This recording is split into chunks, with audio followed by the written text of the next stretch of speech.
ನೀವು ಯಾವುದಕ್ಕೆ ಅರ್ಜಿ ಹಾಕ್ತಿರೋ ಅದ್ರದ್ದು ಸರ್ಟಿಫಿಕೇಟ್ ಕೇಳ್ತಾವ್ರೆ. ಇವಾಗ ಕೆಲವೊಂದು ಸರಿ ಮನೆ ಹತ್ರ ಬಂದು ವೆರಿಫಿಕೇಷನ್ ಕೊಡುವಂಥ ಒಂದು ಸಾಧ್ಯತೆಗಳಿದ್ರೆ ಅರ್ಜಿಯನ್ನು ಹಾಕಿಸ್ಕೊಂಡ್ರೆ ಸರ್ಟಿಫಿಕೇಟ್ಗಳು ಕಂಪಲ್ಸರಿಯಾಗಿ ಕೇಳ್ತಾರೆ. ಹಲೋ ಸ್ನೇಹಿತರ, ಹೇಗಿದ್ದೀರಾ? ನಾನು ನಿಮ್ಮ ವೆಂಕಟೇಶ್ ಮಾತಾಡ್ತಿರೋದು. ವೆಲ್ಕಮ್ ಟು ರಿಚ್ ಚಾನಲ್ಗೆ ಸ್ವಾಗತ ಸುಸ್ವಾಗತ. ಸ್ನೇಹಿತರೆ, ಇವತ್ತಿನ ಈ ವಿಡಿಯೋದಲ್ಲಿ PM ವಿಶ್ವಕರ್ಮ ಯೋಜನಾ ಇದು ಯಾವತ್ತು ಲಾಸ್ಟ್ ಡೇಟ್ ಅಂತಾನೆ ಎಷ್ಟೋ ಜನಕ್ಕೆ ಗೊತ್ತಿರೋದಿಲ್ಲ. ಅದೇ ರೀತಿ ಎಲೆಕ್ಷನ್ ಬೇರೆ ಹತ್ರ ಬರ್ತಿದೆ. ಅದೇ ರೀತಿ ಇದ್ರ ಬಗ್ಗೆ ಕೆಲವೊಂದು ಅಪ್ಡೇಟ್ಸ್ ಅನ್ನ ಕೊಟ್ಟಿದ್ದಾರೆ. ವಿಶ್ವಕರ್ಮ ಯೋಜನೆ ಯಾರೆಲ್ಲ ಒಂದು ಅರ್ಜಿನ ಇನ್ನು ಪೆಂಡಿಂಗ್ ಇದೆ, ಯಾರೆಲ್ಲ ಹಾಕಿಸ್ಕೊಂಡಿಲ್ವೋ ದಯವಿಟ್ಟು ಕೂಡಲೇ ಒಂದು 10 ಗಂಟೆ ಒಳಗಡೆ ಅರ್ಜಿಯನ್ನು ಸಲ್ಲಿಸಬೇಕಾಗುತ್ತೆ. ಯಾಕೆ ಅಂದ್ರೆ ಮೈನ್ ಆಗಿ ಏನ್ ಪ್ರಾಬ್ಲಮ್ ಅಂದ್ರೆ 10 ಗಂಟೆ ಮೇಲೆ ಸರ್ವರ್ ಓಪನ್ ಆಗೋದಿಲ್ಲ, ಅರ್ಥ ಆಯ್ತಾ? ಸಿಕ್ಕಾಪಟ್ಟೆ ಸರ್ವರ್ ಇಶ್ಯೂ ಇರ್ತದೆ, ಓಪನ್ ಆಗೋದಿಲ್ಲ, ಅರ್ಥ ಆಯ್ತಾ? ಅದಕ್ಕೋಸ್ಕರ ನೀವೇನ್ ಮಾಡ್ತೀರಾ ಅಂದ್ರೆ ದಯವಿಟ್ಟು 10 ಗಂಟೆ ಒಳಗಡೆ ಹೋಗಿ ಅರ್ಜಿನ ಸಲ್ಲಿಸಬೇಕಾಗುತ್ತೆ. ನೀವೇನಾದ್ರೂ ಅರ್ಜಿ ಸಲ್ಲಿಸಿಲ್ಲ ಅಂದ್ರೆ ಅರ್ಥ ಆಯ್ತಾ ಏನಾಗುತ್ತೆ ಅಂದ್ರೆ ಒಂದು 25ನೇ ತಾರೀಕು ಮೇಲೆ ಎಲ್ಲಾನು ಸಹ ಕ್ಲೋಸ್ ಮಾಡುವಂತ ಒಂದು ಸಾಧ್ಯತೆಗಳು ಹೆಚ್ಚಾಗಿದೆ. ನೀವೇನ್ ಮಾಡ್ತೀರಾ, ಇಮಿಡಿಯೇಟ್ಲಿ ವಿಶ್ವಕರ್ಮ ಯೋಜನೆಗೆ ಅರ್ಜಿಯನ್ನು ಸಲ್ಲಿಸಿಲ್ಲ ಅಂದ್ರೆ ಕೂಡಲೇ ದಯವಿಟ್ಟು ಕೂಡಲೇ ಸೈಬರ್ ಸೆಂಟರ್ಗೆ, ಎಲ್ಲ ಸೈಬರ್ ಸೆಂಟ್ರಲ್ಲೂ ಅಪ್ಲಿಕೇಶನ್ ಹಾಕೋದಕ್ಕೆ ಆಗೋದಿಲ್ಲ, ಅರ್ಥ ಆಯ್ತಾ? CSC ಸರ್ವಿಸ್ ಸೆಂಟರ್ಗಳಿಗೆ ವಿಸಿಟ್ ಮಾಡಿ ನೀವು ಅರ್ಜಿಯನ್ನು ಸಲ್ಲಿಸಬೇಕಾಗುತ್ತೆ, ಅರ್ಥ ಆಯ್ತಾ? ಇದನ್ನ ದಯವಿಟ್ಟು ಮೈಂಡಲ್ಲಿ ಇಟ್ಕೊಳ್ಳಿ. ಅದೇ ರೀತಿ ನೆಕ್ಸ್ಟು ಇನ್ನೊಂದು ಪಾಯಿಂಟ್ ಮೇನ್ ಇಂಪಾರ್ಟೆಂಟ್ ಯಾವುದು ಅಂದರೆ ಇದನ್ನು ಅಪ್ಲಿಕೇಶನ್ ಹಾಕಬೇಕಾದ್ರೆ ಏನೆಲ್ಲ ಒಂದು ದಾಖಲಾತಿಗಳು ಕೇಳ್ತಾರೆ ನಿಮ್ಮನ್ನು. ಏನೆಲ್ಲ ಒಂದು ದಾಖಲಾತಿಗಳು ನೀವು ತೊಗೊಂಡೋದ್ರೆ ಅರ್ಜಿ ಸಬ್ಮಿಟ್ ಆಗುತ್ತೆ. ಮೇಯ್ನಾಗಿ ಆಧಾರ್ ಕಾರ್ಡ್ಗೆ ಲಿಂಕ್ ಆಗಿರುವಂಥ ಒಂದು mobile number, Aadhaar card, bank passbook ಇರಬೇಕಾಗುತ್ತೆ. ಪಾನ್ ಕಾರ್ಡ್ ಇದ್ದರೆ ಒಳ್ಳೆಯದು, ಅಪ್ಡೇಟ್ ಮಾಡಿದ್ರೂ ಮಾಡ್ಬೋದಿಲ್ಲ ಅಂದರೆ ಬೇಡ ಅಂದರೆ ಏನೂ ಸಮಸ್ಯೆ ಆಗೋದಿಲ್ಲ. ಅದೇ ರೀತಿ ನೆಕ್ಸ್ಟು ರೇಷನ್ ಕಾರ್ಡ್ ಕಡ್ಡಾಯವಾಗಿ ಇರಲೇಬೇಕಾಗುತ್ತೆ. ಅದರಲ್ಲಂತೂ ಪಾಸ್ಬುಕ್ ಅಂತೂ ಕಂಪಲ್ಸರಿಯಾಗಿ ಒಂದು ಕರೆಕ್ಟಾಗಿರೋ ಬ್ಯಾಂಕ್ ತೊಗೊಂಡೋಗಿ, ಅರ್ಥ ಆಯ್ತಾ? ನ್ಯಾಷನಲ್ ಗೌರ್ಮೆಂಟ್ ಬ್ಯಾಂಕ್ಗಳು ಏನಿರ್ತಾವೋ ಅಂತಹ ಒಂದು ಬ್ಯಾಂಕ್ಗಳದ್ದು ಪಾಸ್ಬುಕ್ ತೊಗೊಂಡೋರು ತುಂಬ ಒಳ್ಳೆಯದು. ಯಾಕೆ ಅಂದರೆ ಕೆಲವೊಂದು ಸರಿ IFSC ಕೋಡ್ ತೋರಿಸೋದಿಲ್ಲ, ಅರ್ಥ ಆಯ್ತಾ? ನೀವೇನು ಮಾಡ್ತೀರಾ ಅಂದರೆ ಸುಮ್ಮನೆ ಕಾಟಾಚಾರಕ್ಕೆ ಯಾವುದೋ ಒಂದು ಪಾಸ್ಬುಕ್ ತೊಗೊಂಡೋಗ್ತೀರಾ.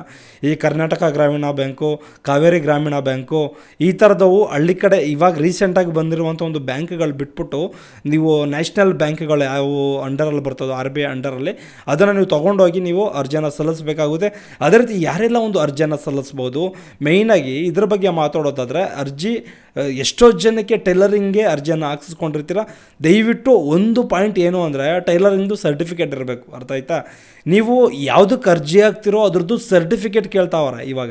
ಯಾಕೆ ಅಂದರೆ ಸಿಕ್ಕಾಪಟ್ಟೆ ಜನ ಒಂದು ಹೆವಿ ಜನ ಅರ್ಜಿಯನ್ನು ಹಾಕ್ತಾ ಇದ್ದಾರೆ. ಯಾಕೆ ಅಂದರೆ ಲೋನ್ಗೋಸ್ಕರ ಅರ್ಜಿಯನ್ನು ಹಾಕ್ತಾ ಇದ್ದಾರೆ. ಕೆಲವೊಂದು ರೀಸನ್ಸ್ಗಳು 15,000 ರೂಪಾಯಿ ಕಿಟ್ ಕೊಡ್ತಾರೆ ಅಂತ ಅರ್ಜಿಯನ್ನು ಹಾಕ್ತಾ ಇದ್ದಾರೆ. ಅರ್ಜಿ ಹಾಕೋದಕ್ಕೆ ಏನಾದ್ರು ದುಡ್ಡು ಕೊಡಬೇಕಾ, ಅರ್ಥ ಆಯ್ತಾ? ಸುಮಾರು ಒಂದು 100 ರೂಪಾಯಿ ಕೊಟ್ಟರೆ ಅರ್ಜಿ ಹಾಕ್ಕೊಡ್ತಾರೆ, 100-150 ರೂಪಾಯಿ. ಎಷ್ಟೋ ಜನ ಏನು ಮಾಡ್ತಾ ಇದ್ದಾರೆ ಅಂದರೆ ಇವಾಗ ಜಸ್ಟ್ ಅರ್ಜಿಯನ್ನು ಹಾಕಿಸ್ಕೊಂಡು ಒಂದು ಕಿಟ್ಗಳು ಪಡ್ಕೊಳ್ಳೋದಾಗಿರ್ಬೋದು, ಅಥವಾ 2,500 ರೂಪಾಯಿ ಪೇಮೆಂಟ್ ಪಡ್ಕೊಳ್ಳೋದಾಗಿರ್ಬೋದು. ಲೇಡೀಸ್ಗಳು ಈ ಥರ ಒಂದು ಕೆಲಸಗಳು ಮಾಡ್ತಾ ಇರೋದ್ರಿಂದ ಏನು ಮಾಡ್ತಾ ಇದ್ದಾರೆ ಅಂದರೆ ಸ್ವಲ್ಪ ಸ್ಟ್ರಿಕ್ಟಾಗಿ ಕನ್ವರ್ಟ್ ಮಾಡಿದ್ದಾರೆ. ಏನೇನು ಕೇಳಬಹುದು, ಮೇಯ್ನಾಗಿ ಟ್ರೈನಿಂಗ್ ಸರ್ಟಿಫಿಕೇಟ್ ಕೇಳ್ತಾರೆ. ಟೈಲರಿಂಗ್ಗೆ ಸಿಕ್ಕಾಪಟ್ಟೆ ಜನ ಅರ್ಜಿಯನ್ನು ಅಪ್ಲಿಕೇಶನ್ ಹಾಕ್ಕೊಳ್ತಿದ್ದಾರೆ. ಅದಕ್ಕೋಸ್ಕರ ಏನೋ ಮಾಡ್ತಾ ಇದ್ದಾರೆ ಅಂದರೆ ಟೈಲರಿಂಗ್ ಸರ್ಟಿಫಿಕೇಟನ್ನು ಕೇಳ್ತಾ ಇದ್ದಾರೆ. ನೀವೇನಾದರೂ ಅನುಭವಸ್ತ್ರ ಅಥವಾ ಎಲ್ಲಾದರೂ ಟ್ರೈನಿಂಗ್ ತೊಗೊಂಡಿದ್ದೀರಾ, ಅಥವಾ ನೀವೇನಾದರೂ ಕೆಲಸ ಏನಾದರೂ ಪರ್ಮನೆಂಟಾಗಿ ಏನಾದರೂ ಮಾಡ್ತಿದ್ದೀರಾ, ಅಥವಾ ಏನಾದರೂ ಕಾಟಾಚಾರಕ್ಕೆ ಅಪ್ಲಿಕೇಶನ್ಸ್ಗಳನ್ನ ಹಾಕಿಸ್ತಾ ಇದ್ದೀರಾ ಅಂತ ಇದನ್ನು ಸಹ ವೆರಿಫಿಕೇಷನ್ ಮಾಡ್ತಾರೆ ಅವರು. ನೀವು ಅಪ್ಲಿಕೇಶನ್ ಹಾಕ್ತೀರಾ ಅಂತ ತಿಳ್ಕೊಳ್ಳಿ, ಅರ್ಥ ಆಯ್ತಾ? ಪಂಚಾಯತಿನಲ್ಲೋ ಸಿಟಿ ಅಂಡರಲ್ಲಿ ಏನು ಮಾಡ್ತಾರೆ ಅಂದರೆ ಅವರು ವೆರಿಫಿಕೇಷನ್ಗೆ ಕಳಿಸ್ಕೊಡ್ತಾರೆ. ಕೆಲವೊಂದು ಸರಿ ಮನೆ ಹತ್ರ ಬಂದು ವೆರಿಫಿಕೇಷನ್ ಕೊಡುವಂಥ ಒಂದು ಸಾಧ್ಯತೆಗಳಿದ್ರೆ ಹಳ್ಳಿ ಕಡೆ ಆರಾಮಾಗಿ ಗೊತ್ತಿರ್ತದೆ, ಅರ್ಥ ಆಯ್ತಾ? ಈ ವ್ಯಕ್ತಿ ಇಂಥ ವ್ಯಕ್ತಿ ಇನ್ನೊಬ್ಬ ವ್ಯಕ್ತಿನ ಕೇಳಿ ತಿಳ್ಕೊಳ್ಬೋದು ಹಳ್ಳಿ ಕಡೆ ಆದರೆ. ಯಾಕೆಂದರೆ ಅಷ್ಟರ ಮಟ್ಟಿಗೆ ಏನೋ ಹಳ್ಳಿ ಕಡೆ ಏನು ರಿಸ್ಕ್ ಅನಿಸೋದಿಲ್ಲ. ಸಿಟಿ ಕಡೆ ಸ್ವಲ್ಪ ರಿಸ್ಕ್ ಆಗ್ಬೋದು. ಬಟ್ ಆದರೆ ಮೇಯ್ನ್ ಏನಪ್ಪ ಅಂದರೆ ಇದರಲ್ಲಿ ಅರ್ಜಿಯನ್ನು ಹಾಕಿಸ್ಕೊಂಡ್ರೆ ಸರ್ಟಿಫಿಕೇಟ್ಗಳು ಕಂಪಲ್ಸರಿಯಾಗಿ ಕೇಳ್ತಾರೆ. ಇದನ್ನು ಮೈಂಡಲ್ಲಿ ಇಟ್ಕೊಳ್ಳಿ, ಅರ್ಥ ಆಯ್ತಾ? ಅದೇ ರೀತಿ ನಿಮ್ಮ ಹತ್ರ ಸರ್ಟಿಫಿಕೇಟ್ ಇದು ಏನಾದರೂ ನೀವು ಸರ್ಟಿಫಿಕೇಟ್ ಇಲ್ಲ ಅಂದರೂ ನೀವು ಏನಾದರೂ ಒಂದು ಅಪ್ಲಿಕೇಶನ್ ಹಾಕಿಸ್ಕೊಂಡಿದ್ರೆ ಸರ್ಟಿಫಿಕೇಟ್ ಇಲ್ಲ ಅಂದರೂ ಸಹ ನೀವು ಟ್ರೈನಿಂಗ್ ಸರ್ಟಿಫಿಕೇಟ್ ಅಂದರೆ PM ವಿಶ್ವಕರ್ಮದ ಒಂದು ID ಕಾರ್ಡು ಒಂದು ಸರ್ಟಿಫಿಕೇಟ್ ಕೊಡ್ತಾರೆ. ಅದು ನಿಮಗೆ ಕೊಟ್ಟಿದ್ದಾರೆ ಅಂದರೆ ನಿಮ್ಮ ಅದೃಷ್ಟ ಚೆನ್ನಾಗಿದೆ ಅಂತ ಅರ್ಥ ಆಯ್ತಾ? ನೀವೆಲ್ಲ ಏನು ಮಾಡ್ತೀರಾ ಅಂದರೆ ಕೂಡಲೇ ಅರ್ಜಿಯನ್ನು ಸಲ್ಲಿಸಬೇಕು ಅಂದರೆ ಕೂಡಲೇ ದಯವಿಟ್ಟು ಸೈಬರ್ ಸೆಂಟರ್ಗಳಿಗೆ ಹೋಗಿ ಅರ್ಜಿಯನ್ನು ಸಲ್ಲಿಸಬಹುದು. ಯಾವುದೇ ರೀತಿ ಸಮಸ್ಯೆಗಳಾಗೋದಿಲ್ಲ. ಕೂಡಲೇ ಇಮಿಡಿಯೇಟ್ಲಿ ಅರ್ಜಿಯನ್ನು ಸಲ್ಲಿಸಿ ಅದೇ ರೀತಿ ಟ್ರೈನಿಂಗನ್ನು ಅಟೆಂಡ್ ಮಾಡೋದು ತುಂಬ ಒಳ್ಳೆಯದು.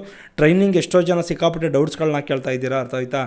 ಒಂದು PM ವಿಶ್ವಕರ್ಮದ ಬಗ್ಗೆ ಅಪ್ಲಿಕೇಶನ್ ಹಾಕ್ಸಿದ್ದೀರಾ, ಟ್ರೈನಿಂಗನ್ನು ಒಂದು ಟ್ರೈನಿಂಗ್ ಲೊಕೇಶನ್ನು ಚೂಸ್ ಮಾಡ್ಕೊಂಡಿರ್ತೀರ ನೀವೇ, ಅರ್ಥ ಆಯ್ತಾ? OTP ಇಸ್ಕೊಂಡು ಟ್ರೈನಿಂಗ್ ಲೊಕೇಶನನ್ನು ಹಾಕ್ಕೊಟ್ಟಿರ್ತಾರೆ. ಟ್ರೈನಿಂಗ್ ಕರೆಯೋ ಗಂಟ ವೆಯ್ಟ್ ಮಾಡಿರಿ, ಅರ್ಥ ಆಯ್ತಾ? ಇಂಥವ್ರು ಅದೇ ರೀತಿ ಇನ್ನೂ ಪೆಂಡಿಂಗು, ಪಂಚಾಯತಿ ಪೆಂಡಿಂಗ್ ಅಂತ ತೋರಿಸ್ತಾರೆ. ಪಂಚಾಯತಿಗೆ ವಿಸಿಟ್ ಮಾಡಿ ನೀವೇನು ಮಾಡ್ತೀರಾ ಅಂದರೆ ಅಪ್ಲಿಕೇಶನನ್ನು ಒಂದು ಅಪ್ರೂವಲ್ ಮಾಡಿಸ್ಕೊಳ್ಬೋದು. ಅರ್ಥ ಆಯ್ತಾ? ನೀವು ಪಂಚಾಯಿತಿಗಳಲ್ಲಾಗಿರ್ಬೋದು, ನಿಮ್ಮ ನಗರಸಭೆಲಾಗಿರ್ಬೋದು, ಇಂತಹ ಒಂದು ಪ್ರದೇಶಗಳಲ್ಲಿ ಹೋಗ್ಬಿಟ್ಟು ಇಂಥ ಒಂದು ಆಫೀಸ್ಗಳಲ್ಲಿ ನೀವು ಅಪ್ಲಿಕೇಶನನ್ನು ಒಂದು ಅಪ್ರೂವಲನ್ನು ಮಾಡಿಸ್ಕೊಳ್ಬೋದು.